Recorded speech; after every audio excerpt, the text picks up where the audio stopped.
Labą dieną dar kartą, mėly Polos bendruomenės nariai ir visi, kur prisijungė prie šito paskaitų ciklą. Ir šiandien truputėlį pakalbėsim apie irgi svarbią temą ir norėjau taip truputėlį pabrėžti, kad kaip pacientai ir jų artimieji ir kiti, kur lanko šitą prezentaciją, kad žinokit, kad yra labai svarbus vaidmuo, kad jūs taip pat žinotumėt apie paliatyvinę mediciną, kad galėtumėt patys savo artimiesiems, savo ir gal ir kitiems artimiesiems, kur reikia patarti arba būti labai labai svarbus žmogus, kur irgi apšviečia, nes tai pagrindinė misija šiuo metu paliatyviosios medicinos yra šviesti visuomenę, šviesti gydytojus ir pacientus.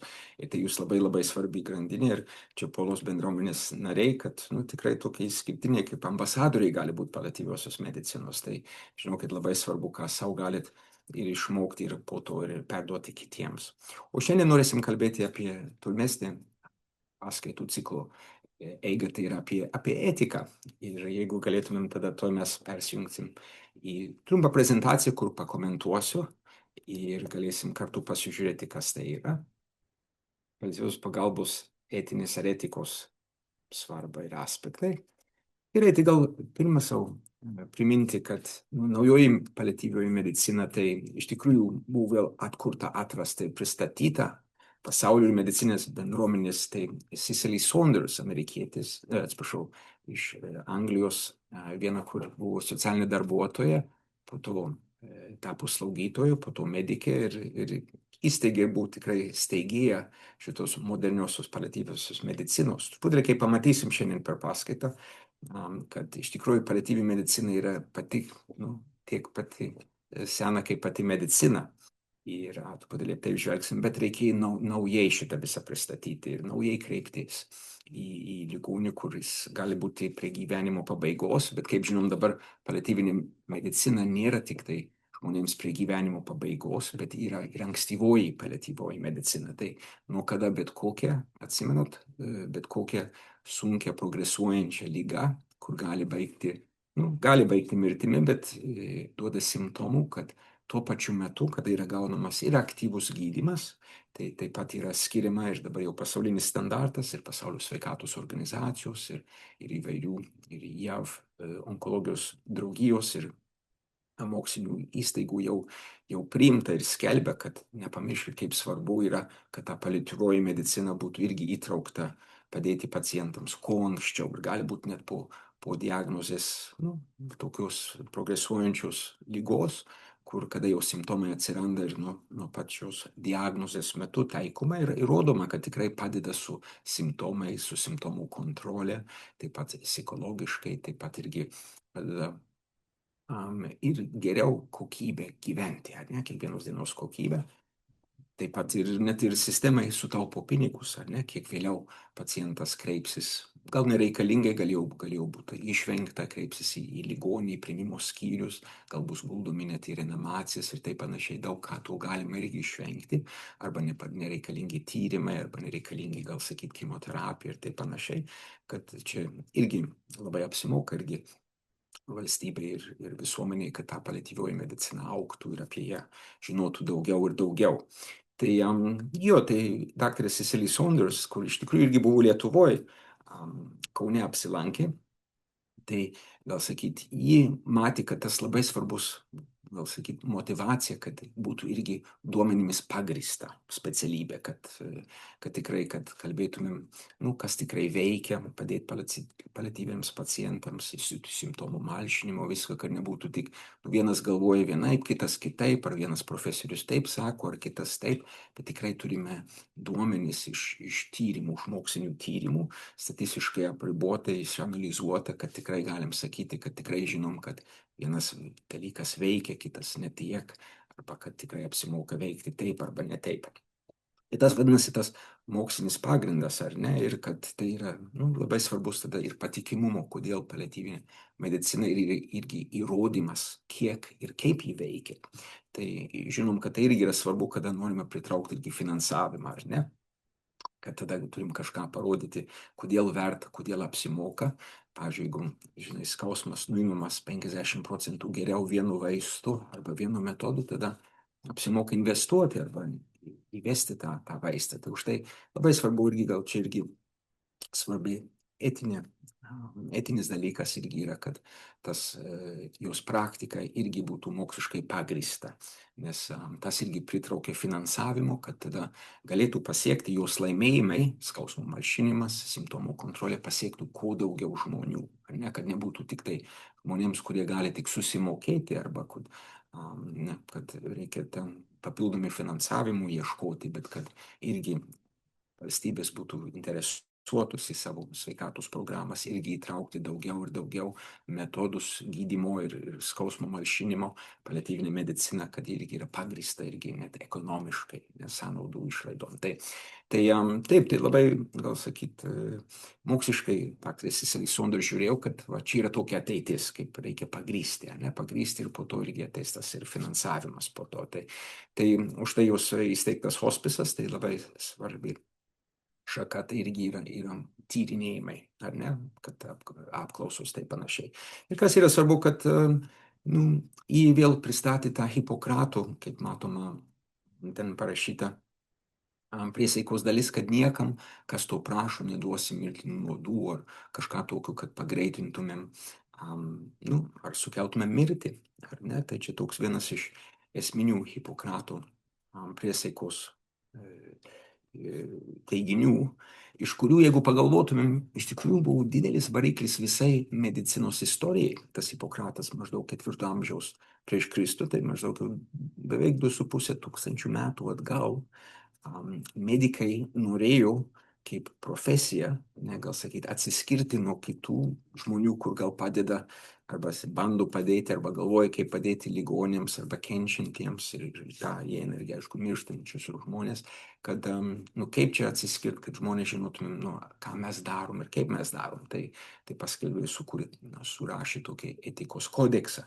Ir kad va, gal kiti kitaip daro, bet mes neskatinsim, nepagreitinsim mirti ir taip to nesiekiam, nors visada buvo tas spaudimas, visada bus, kad atrodo greičiau, lengviau ir kažkam gali būti naudinga irgi, kad žmogui gyvybė gal būtų sutrumpinta arba baigta, bet nuo Hipokrato tai 2,5 tūkstančių metų kaip medicinos profesija, gal skelbia taip. Truputį apie tai dar daugiau biškai pakalbėsim po keletą skaidrių. Žinau, kad tai didelis variklis, nes jeigu medicina būtų nuo jos pradžios, gal sakyk, galvojama, kad nesvarbu, ar pagreitinsim tą mirtį, ar kažką tokį kenčiančiam, nes irgi nepamirškit, kad tuo metu nebuvo daug priemonių, nebuvo tų visų medicinių mokslų, tai vien, kad nepagreitino mirtį, nežudė, kad tai buvo didelis variklis visai medicinos vystymosi, ar ne? Ir iš tikrųjų tas vystimasis medicinos tai užtruko, gal sakyti, ta modernioji medicina, kur mes dabar turim, džiaugiamės jos laimėjimais, kad žmonės dabar išgyvena ir ilgiau gyvena. Anksčiau pasaulio populiacija buvo beveik, tas 1 bilijonas maždaug taip ir laikėsi daug šimtmečių. Ir tikrai ta modernioji medicina tik atsirado prieš kokį 150 metų su antibiotikais, su imunizacija, su antiseptikais, su anestetikais, kad tokiais būdais numalšinti ir mažinti mirtingumą ir nuo infekcijų, nuo procedūrų, kur sukelia infekciją. Ne pats apendicitas buvo ir net ir mirtina lyga arba diagnozė, nes gal išoperuodavo, bet po porą dienų nuo infekcijos miršdavo. Tai gal sakyti, iš tikrųjų ta modernioji medicina, iki kol mes dabar džiaugiamės jos laimėjimais, tai truko daug šimtmečių, o iki tol tai medicina daug maž buvo padėti kenčiančiam ligoniui, bet tikrai netrumpinant arba pagreitintam mirtį. Tai buvo didelis variklis, kodėl dabar turim tiek daug tų specialybių, tiek daug ką galim ir daug pasiekti onkologijoje, ar ne, kad dabar onkologija pati, atrodo, kad tikrai 70-80% žmonių tai žiūrima kaip chroninė lyga, lėtinė tokia lyga, kur iš tikrųjų galima gerai suvaldyti, jeigu tikrai tos kontrolės laikomos ir patarimai. Tai žinau, kad kaip svarbu irgi laikytis onkologų ir gydytojų patyrimais. Taip, ir čia Sicilisonis, gal sakyti, tą vėl iškėlė ir sakė, pasižiūrėkim vėl į savo profesiją ir į tą teiginį, kad ir už tai, kad pacientas kiekvienas yra svarbus ir kiekviena jų diena gyvenimo yra svarbi. Tai paliatyvioji medicina nėra apie mirtį, bet ir iš tikrųjų kaip gyventi kokybiškai ir kiekvieną dieną su mažiau simptomų, su geresnė gyvenimo kokybė. Tai už tai tas jos teiginys toks, tu esi svarbus, nes esi tu ir esi svarbus iki paskutinės savo gyvenimo akimirkos. Padarysim viską, ką galim, kad ne tik padėtume jums ramiai numirti, bet ir padėtume jums gyventi iki pat mirties. Ir nelaukiam tos kiekvienos dienos gyvenimo. Ir čia pagrindinė labai svarbus etinis dalykas apie paliatyvinę mediciną. Kaip sakiau, turi bendra su visa medicina, nes tik to ir turėjau mediciną iki moderniosios medicinos atsiradimo. Ir tas visiškas požiūris į pacientą, tas holistinis arba keturlypis, ar ne, kur mes jau žiūrėjom, matėm per kitus pranešimus, kad skausmas arba kančia yra keturlypė, ar ne, ir kad būtų tikrai efektyvi ta paliatyvinė pagalba. Ir čia irgi yra etinis dalykas, kad ji turi būti keturlypė. Ne, tai ta keturlypė pagalba, kaip matom, ta fizinė pagalba, medicininė, kartais kaip aiškinau, paskutinį kartą tai kaip staliukas, kur stovi ant keturios kojos, ne, ir visos kojos yra svarbios, ne, kad paliatyvios pagalbos efektyvumas būtų geras ir tikras. Ir tai ta pirmoji koja tai fizinė, ne, kurią esame jau kalbėję apie tai, ne, ta medicinė pagalba, ne, kur gaunama iš gydytojo viso šito, po to psichologinė pagalba. Ir kaip tai irgi yra svarbu, kad ar nerimas, ar depresija, kur žinom, yra normalu, kad su sunkiom diagnozėm ar būklėm, kad užeina tokios mintys arba tokios būsenos, dažniausiai jos laikinos, bet kartais tikrai reikia ir papildomos pagalbos, ar ne, gal antidepresantų vaistų pavartoti arba nuraminančių, kad tas ir padės kitoms simptomams, nes žinom, kaip jeigu depresija blogesnė arba sunkesnė ar nerima, tai aišku, ir skausmas blogiau valdomas ir pykinimai ir visi kiti dalykai irgi sunkiau suvaldyti, tai tas ekologinis aspektas yra labai svarbus. Ir tada socialinė, kurią esame irgi kalbėję, kad raktinis žmogus ir kas gali padėti, ne, ir kas gyvena namuose ar šalia ligonių. Taip pat raktinis žmogus yra šeimos gydytojas, kad ten gali padėti suorganizuoti, jeigu reikia papildomų paslaugų į namus, ar slaugytojas padėjėja, ar gydytojo komanda, kad į namus papildoma būtų pagalba. Ir po to socialiniai dalykai irgi yra. Tokie dalykai kaip santykiai su kitais šeimos nariais, ar pagerinti kažką, ar priartinti, ar informuoti, ne, arba kaip ir kur gyvena, ne, kad ar gyvena pirmam aukšte skiriasi, negu gyvena 9 aukšte, ar liftas veikia, pavyzdžiui, ne, ir turėjau nemažai pažįstamų ir pacientų, kur čia buvo irgi labai svarbi. Svarbus aspektas, kur reikėjo ir padėti ir pagalvoti, ką daryti. Ir ta ketvirtoji, ta dvasinė pagalba, ne, kur irgi, kad, kaip medikams mums tai nauja apie tai kalbėti, bet iš tikrųjų matom iš literatūros ir iš patirties, kad tai tikrai padeda, ne, padeda tas simptomų valdymas ir bendrai gyvenimo kokybė, ne, yra dalykai, kur gali žmogus grįžti prie tokių, gal sakyti, pamatų, arba gal visiškai naujai atrasti irgi, kad gal apie tai nepagalvoju visą gyvenimą, bet ne, tokie irgi atradimai laukia ir yra, kaip esame minėję, ir matau savo praktikoje, ne, kad kartais žmogus ar tikintis, netikintis, tai irgi nėra taip svarbu, nes irgi netikintieji irgi gauna daug iš tos bendrystės ir taip pat atradimo aspekto, kur rasti tą ramybę ir taip pat net vienas man pasakė, kad net paaiškinti, kad net ir apie krikštą, kad atleidžia visas nuodėmes iki krikšto, ne, tai irgi yra, sudomina, ne, kaip kurios žmonės, o kitas, kad jei krikštytas, tai kiti sakramentai, kaip išpažintis, komunija, ligonių patepimas, kur irgi ne paskutinis, bet kuo anksčiau, tai irgi padeda. Tai, kaip sakant, daug šitie aspektai ir visos 4 kojos, kaip vadinama, šitos staliuko paliatyvinės pagalbos, tai yra svarbus. Ir tai irgi garantas, ar tai iš etinės pusės, ne, ar tikrai teikiama arba gaunama paliatyvioji pagalba. Nes jeigu tik tai vienas sritis gaunama, tik ta fizinė, medicininė, arba gal dar psichologinė, bet nėra socialinės ten pagalbos ar dėmesio arba dvasinio, tai tas staliukas yra kreivas, ne, jis ne taip stovės. ir negauna visą tą pagalbą, kurį galima. Tai už tai, kad viena iš pirmųjų teiginių apie tą etiką yra žinoti, kas yra paliatyvi pagalba ir kad turi 4 tas kojas arba aspektus ir visada pagalvot, kad jeigu man nėra gerai arba artimui sunku ar kažką, ar gauna visas tas 4 kojas, nebe tas aspektų pagalbas. Ir už tai, kad jau kartais yra grįžti prie to. Ir ta paliatyvioji pagalba irgi, žinom, nėra magiška piliulė, kur vieną kartą nuėjęs viską gaus ir viskas bus gerai, bet reikia dažnai reikia ir grįžti. Grįžti sakyti, kad padėjau tas vaistukas, ar padėjau tas, bet nepakankamai padėjau. Žinau, kad nesat blogi pacientai arba žiūrime blogai, kad jeigu jūs sakote, daktarai, tikrai man nepadėjo tas gydymas, ar tas vaistas, ar gydytojams reikia žinoti, jie neskiria maginės piliulės ir galvoja, kad tada jums nereikės grįžti, bet turėkite tą drąsą ir tą pasitikėjimą, kad jūs tikrai verti pasisakyti ir padedat patiems gydytojams, kad tada skiria jums geresnį arba palaipsniui tą kitą gydymą, ką galima, ir kitam pacientui irgi išmoksta iš to, kas veikia ir kaip ne, tai jūs padedat irgi iš etinės pusės, ne, kad gerai žinodami apie paliatyvinę mediciną ir jos etiką, ne, irgi gali truputėlį pareikalauti, jeigu matot, kad trūksta iš savo gydytojų ar medikų, ne, tos pagalbos. Tai jau, tai ta keturlypė pagalba, ar ne, kad žiūrėkit, kad tai būtų.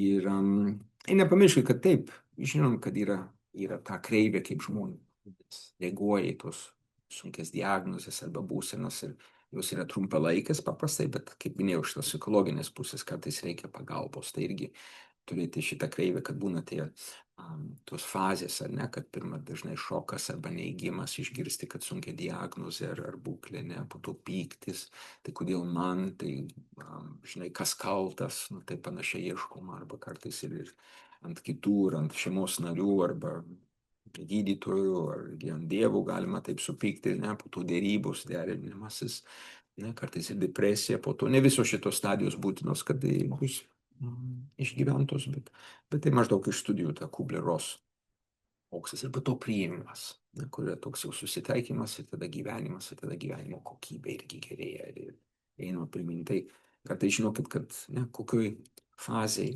rastumėtės, kad gali būti sunkesnė arba kitokia reakcija. Ne? Tai tas irgi liečia tą etinę pusę. Ne? Jeigu, pavyzdžiui, depresuoti tuo metu, ne? Ir tai aišku, ta etinė pusė norisi gal ir blogesnių sprendimų arba tokių neetiškų, ar ne, tą gyvenimo trumpinimo ar kažką tokio, kur iš tikrųjų, bet tam pasimiršta, kad tai yra laikina ir praeinanti, arba kartais tikrai reikia tų vaistukų padėti išeiti iš to ir tada bus dalykai geresni ir suderinami sprendimo stadija.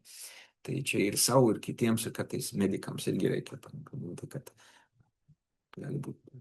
Tai čia iš to irgi išėjo tie paliatyviosios pagalbos principai, ne, kur sveikatos organizacijos pasaulinės, tai maždaug, kad mirties laiko paankstinimas ar prailgimas neleistinis, ar ne, kad tai yra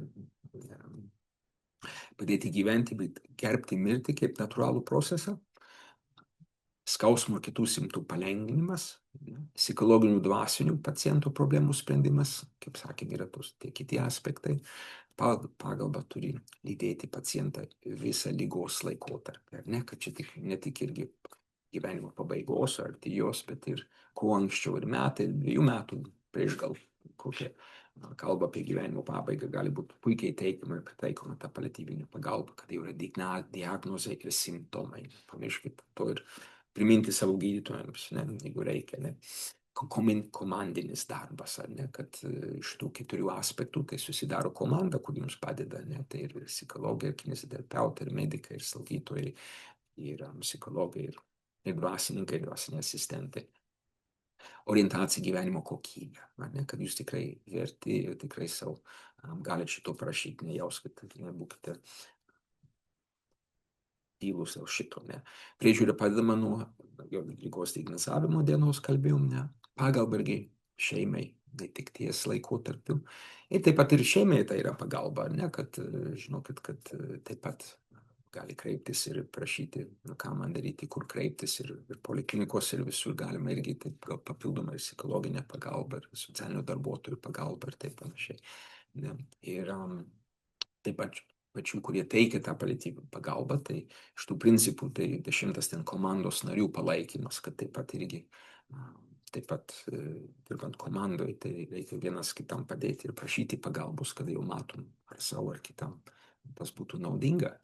Tai ta etika čia nemažai informacijos, bet tik priminti tokius raktinius dalykus, kur, sakyčiau, būtumėt irgi tokie tikri ekspertai apie kas yra tą gerą etiką ir paliatyviosios medicinos etiką, kur savo ir kitiems, kaip sakiau, ir kartais ir medikams priminti, ne, etika yra padaryti tai, kas gera. Ne?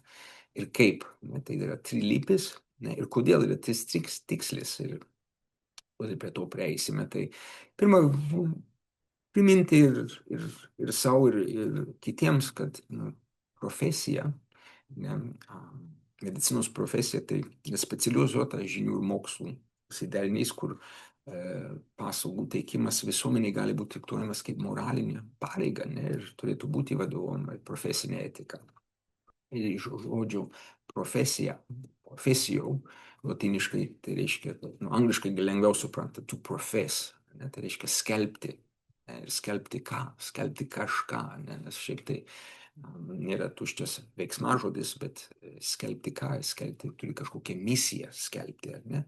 Ir tas turinys, kas yra skelbiama profesijos, tai yra randamas jos etikos kodekse.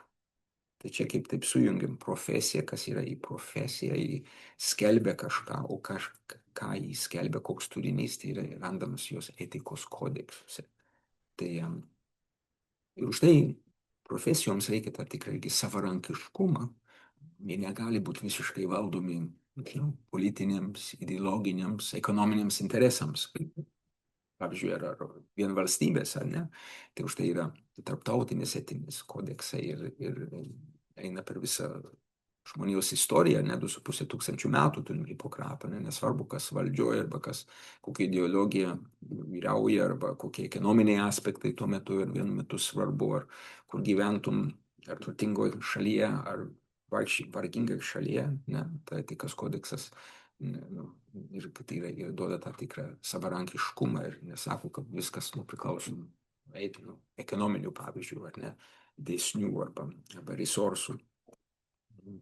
Tai net ir klasiškai, čia jau truputėlį apie kitas profesijas kalbam, tai už tai klasiškai net kalbama, kad yra, gal sakyti, 5 tokios profesijos, kur turi savo etikos kodeksus, labai svarbius, kad turėtų autonomiją, ne, tai viena yra medicina, kita yra teisė, ne, kad irgi kartais prieš valstybę, ne, turi ginti jūsų teisės, ne, tai irgi turi tą savarankiškumą, ne, jeigu būtų visiškai pavaldi, ta profesija jau, neskelbia savo kažkokį skirtingą misiją, bet gali būti tik valstybės įrankis, ne, ir kartais tai yra pavojinga, ne, jeigu interesų konfliktas kažkoks arba, ne, ir kitos profesijos tai yra ir pedagogika, ne, mokyti ir vaikus, ir akademinis mokslas, kad irgi turėtų turėti tą tikrą savarankiškumą, turi savo etikos kodeksą, kad negali tik būti verčiama mokyti vieną ideologiją arba valstybės politiką ar kažką tokią, ar ne.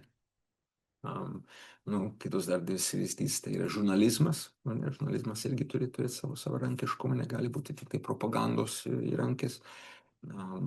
Ir 5 tai yra dvasinė pagalba, palydėjimas arba pastoracija, ne, kad irgi turi savo savarankiškumą. Taip, tai vienas iš pirmųjų tų profesinių etikos kodeksų tai yra tas Hipokrato priesaika, ne, prieš 2,5 tūkstančių metų, ne. Ir niekada neskirsiu, neduosiu mirtinos vaistų dozės, nei savo norų, nei kitų prašomas. Ne?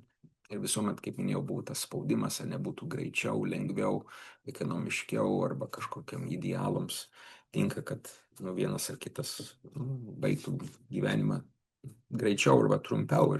Ir tai visada priešinosi medicinos etika.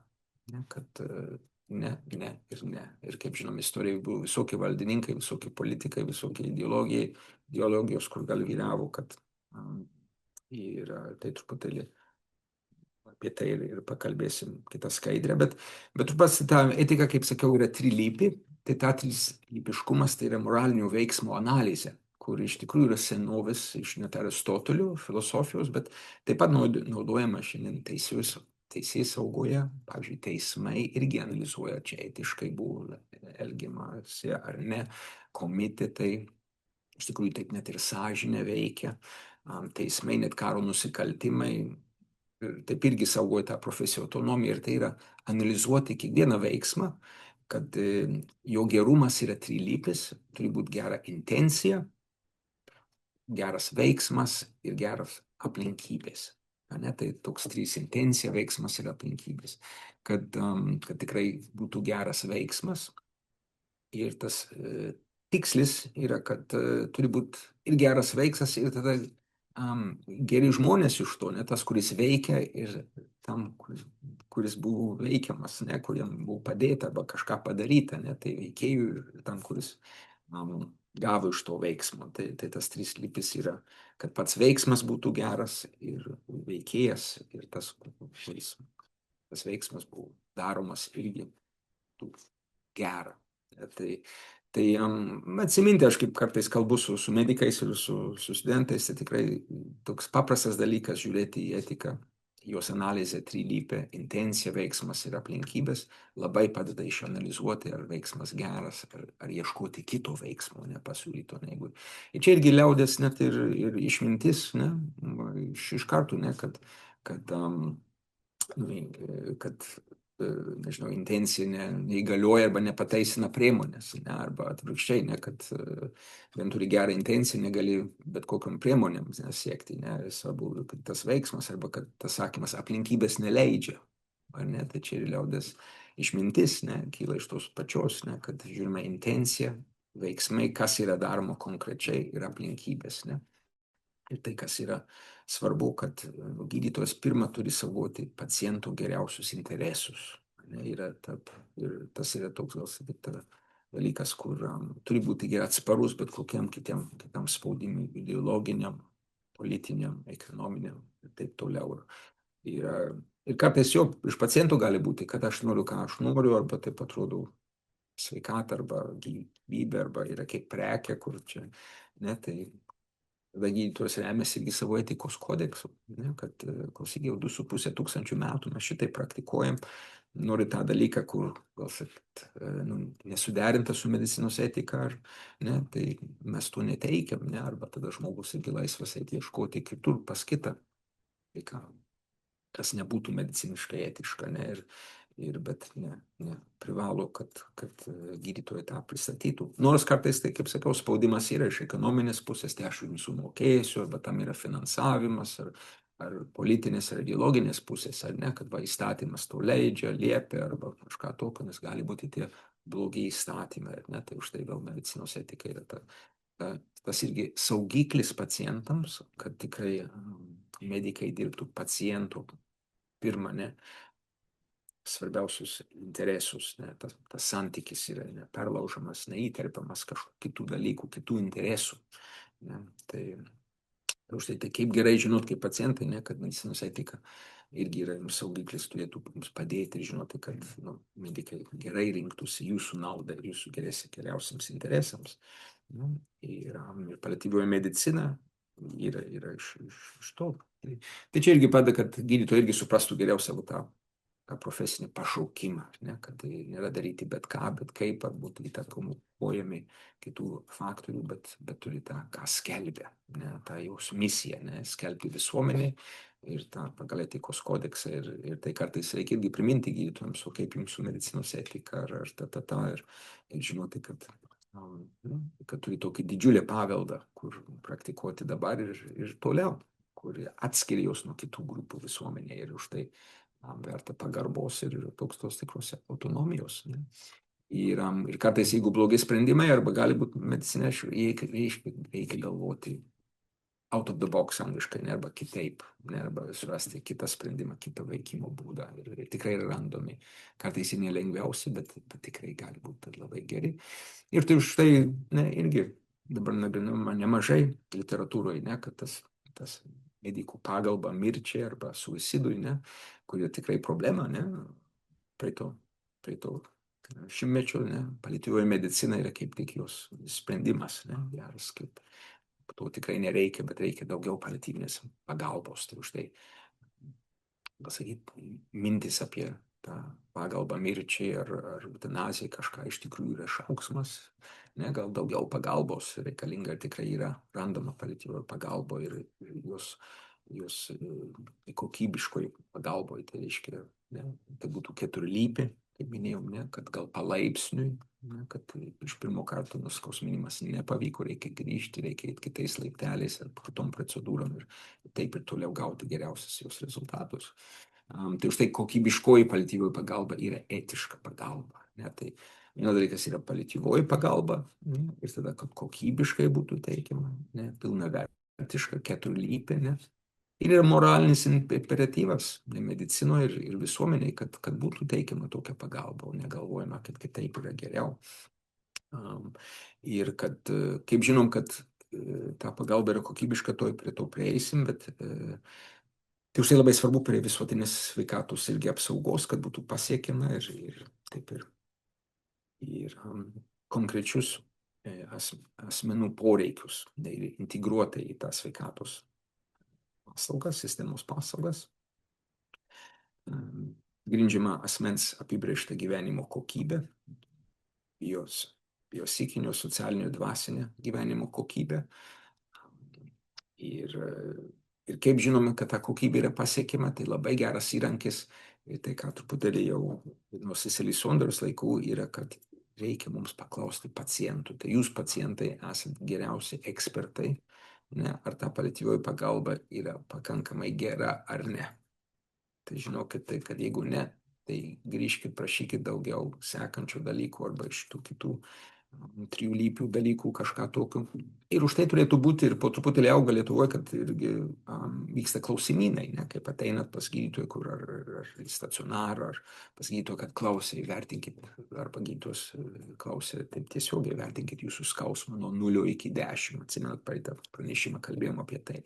Tai 0 joks skausmas, 10 pats blogiausias ir jūs vertinat kažkaip. Ir tada mato kito apsilankimų metu, ar pagerėjo koks tas skausmas, iki kiek ir tą, ir tada mato, konkrečiai yra kaip matuoti kraujo spaudimą, ar ne, kad nėra tik jaučiu geriau, jaučiu blogiau, bet yra kažkaip kvantifikuoti, pridėti skaičius ir tokiais būtais sekti, ir gydytojai turėtų tą sekti. Tai štai tokie irgi klausimynai, kaip toks aipozas, tai irgi daugiau naudojimas, kur žiūri tas 4 sritis ir prašo, kad vertintumėte skausmus ir kitus simptomus, po to tą psichologinę būseną, tą socialinę būseną ir taip pat tą dvasinę būseną. Tai yra tas standartas, kur padės. Tai padės ir jūsų gydytojams žinot, ar gerą gaunat pagalbą jums patiems, ne, arba jūsų artimiesiems, ir taip pat ir tada sustandartizuoti irgi, kad visur būtų irgi pagerėjimas, kaip teikiama ta paliatyvioji pagalba. Tai kad įstaigos turėtų irgi laikyti ir analizuoti truputėlį statistiką, kaip jums sekasi su skausmo malšinimu, pavyzdžiui, ar ne, kad jeigu žmogus ateina su skausmu, kad norisi, kad iš karto gal iki kito susitikimo, kad tas skausmas būtų bent per pusę arba po paros. Po vienos paros jau per pus mažiau, ar ne, kad taikomas gydymas. Ne, ir jeigu pacientai sako, o man tai ne per pus padėjo, arba dar liko, tada gydytojas ir įstaiga turi galvoti apie savo vaistus ar algoritmus, ar kaip jie gydo tą skausmą, ką rekomenduoja, kad tikrai pasiektų kažkokį standartą, kur tada galima reikalauti, kad visos įstaigos, visi gydytojai irgi siektų pateikti tokį standartą, ne, kad skausmas, pavyzdžiui, per vieną parą mažiausiai per pusę nebūtų, arba visiškai gali būti nuimamas taip pat. Ir tada vienas iš kito mokytis arba teikti rekomendacijas ar standartus, kad visur irgi būtų geras ir kokybiškas ta paslauga teisiama. Tai už tai pacientų generuoti rezultatai yra svarbus ir irgi yra svarbi medicinos etikos dalis, nes ir tada žiūrėti kitos kokybų resursai irgi yra, tai bukletai visa, kur, pavyzdžiui, organizacija Pola irgi labai rūpinasi, ne, kad žinotumėt ir apie savipagalbą ir kaip teikti ir tą ir dvasinę pagalbą sergantiesiems, truputėlį susipažinti kas tai yra tas dvasinis palydėjimas ir sakramentai ir malda ir tokius dalykus ir apie klausomynus, tai čia tokie vieni kiti leidiniai. Tai ačiū, tai mėly prisijungė prie šitos prezentacijos, kad žinau, kad jūs esat kiekvienas svarbus ir taip pat irgi gal gerai jau kitiems padėti, suprasdami geriau ir dabar kaip vos ne ambasadoriai, ar ne, kas yra gera etika medicinos visos ir paliatyvinės priežiūros ir žmogiškumo, ne, ir to truputėlį irgi siekti padėti savo kitiems ir net patiems medikams, jeigu reikia, ir sistemai, tai kad jums būtų geriau ir lengviau. Ačiū labai.